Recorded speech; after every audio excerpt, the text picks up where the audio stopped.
I just wanted to let you know I forgot 2 items in my video. One of them is how the passenger seat hinges forward, and the other one is underneath the back seat. So let's cover the seat real quick. You gotta lift this right here and then hold it while you pull the whole seat forward. And then after this one's important. That little black box underneath the back seat, that's the toolkit, okay? If you're gonna have a Jeep, you're gonna need one of those. Enjoy the video, guys. Well, it was a cold one last night. It's not so cold today. No gloves, no gator. So I figured I'd get out and clean up my Jeep after having to go out twice yesterday, not just once. I went out again last night. So anyway, I figured I'd show you. It's nothing, you know, spectacular. It's just really, really simple. It's old, and I kept it old. So on the inside of this thing, it's just very, very basic. I did upgrade the lockbox right here to include a steel lockbox with a pin barrel key. And then I just went ahead, since it was, you know, steel, I added the states that I've been to and ones that I've wanted to go to. More that I've been to than ones that I've wanted to go to, but, you know, there's a couple on there I haven't been to yet. But anyway, as you can see, like, you know, I got this vehicle a long time ago, and it was like this when I got it, so, you know, it is what it is. But it's proven tried and true. So I'm gonna come around the back over here and show you guys what I got. Now, some of the items you're gonna see in this video, I'm gonna back up for a second. There. Some of the items you're gonna see in this video are not the everyday, okay? Now those are both the high lifts, all right? Depending on where I'm going, I will take one or both, okay? But as for the rest of the stuff, they're everyday items with the exception of one other item, and it's that tiny red bag next to the high lift. And if you're wondering, it's about right there at the tip of my finger, right next to the neon green, okay? So with all this stuff in here, let's come back in here and I'll show you what I got. So number one, I always carry oil. I always carry coolant, okay? And I carry all the rest of my fluids, you know, power steering. I always carry brake fluid. And then another key item that helped me out last night, the air pump right here. Okay, you guys saw that in action last night. Another thing that I always carry in here full time is one of these monster lights. Okay, now this one's a 12 volt. It plugs into the cigarette lighter. Yeah, I said cigarette lighter. This is a 93. So it was one of the last years they took a bunch of the AMC components and combined them with Chryslers. So if you don't know your Jeep history, you should really look that up. It's a very interesting thing. It'll determine how you look at Jeeps. But other than that, down here I've got your standard triangle kit for road flares right here in this box.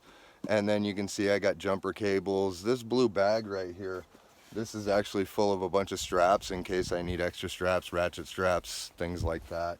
I've got bungee cords on top of the jumper cables. And then right here, this is an item that usually stays in the winter time, and it's a snow shovel, okay? Little avalanche shovel, okay? You go get it at Costco. It's a 2-pack. They're wonderful. The red bag underneath that are the tire chains. So we'll break into that real quick and show you. Now, I don't really care what the name of these things are. I call them squids, personally. I think it's hilarious.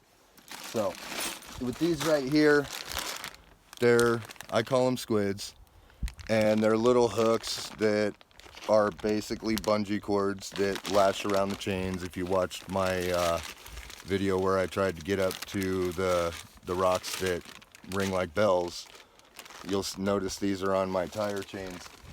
And then when it comes to my tire chains, I've got 2 different sets here.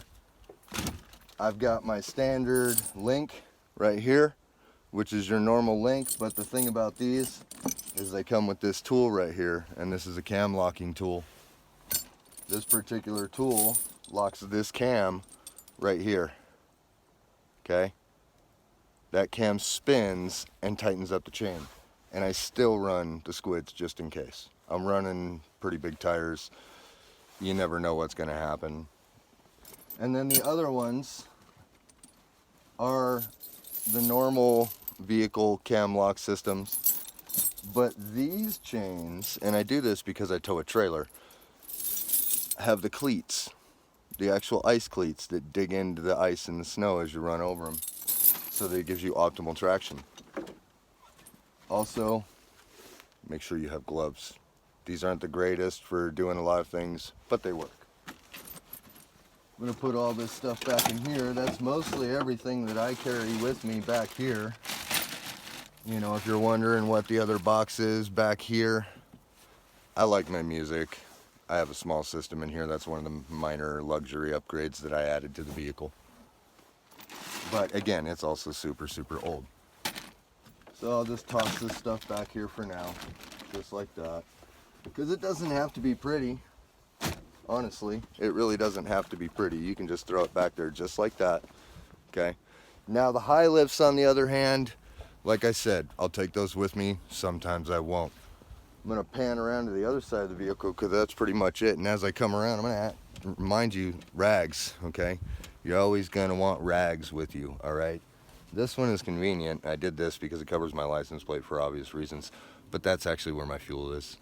That's how you know older Jeeps. Everything after 1995, you were able to see the fuel cap. There is no 96 that I know of that was an actual production model. It was 97. The 96 era was when they were doing the transition. That's why the Jeeps look different between 95 and 97. So, also we're gonna come around here and show you a couple of other things. I wanna make sure I don't miss anything in this video. That center console that I have there is one of those 12-volt cooler ones, and it goes hot or cold. I found that really, really helpful in these old vehicles. And then I carry a fire extinguisher right here.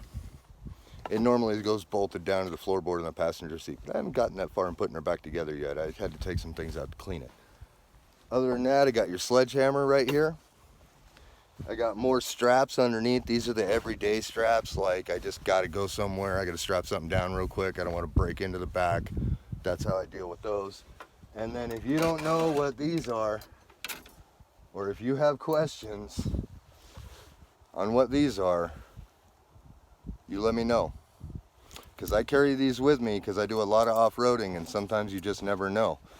You can use these. They're extremely helpful, okay?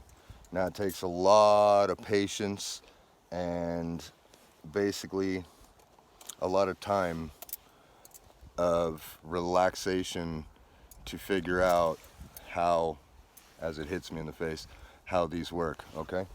And these are copper. They're like number 6 or something like that. But I keep those in here too.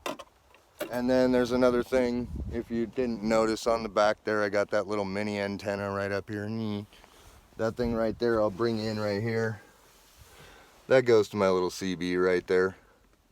And as you can see, my instrument panel is nothing special, but it is technical, and this is the way they made the old ones. They made them so that you had to really pay attention while you were driving. You know what I mean? Because if not, you can crash into stuff. Right in here on the center console, there's actually a little light that kicks on when you're supposed to shift. As you can see, she's got the 3 pedals down there. 4 if you count the emergency brake. And then you have your manual transmission with your 4-wheel drive options. And then these switches right here are all external lights. I added this one right here as an interior light.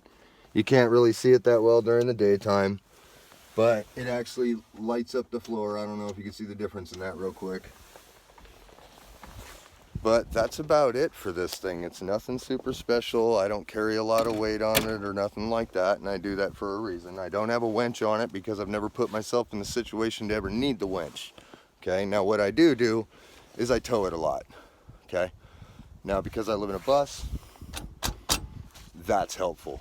All right, so I hope you liked the video. I got some other stuff to do, and honestly, yeah, it's time.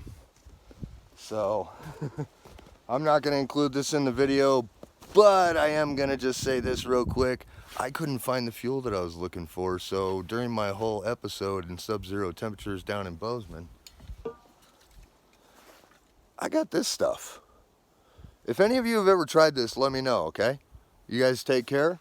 like, share it with a friend if you think they'd be interested, or you just feel like it. Smash that subscribe button and kick that bell out of the window, all right? So you're notified every time I drop a video. You guys take care.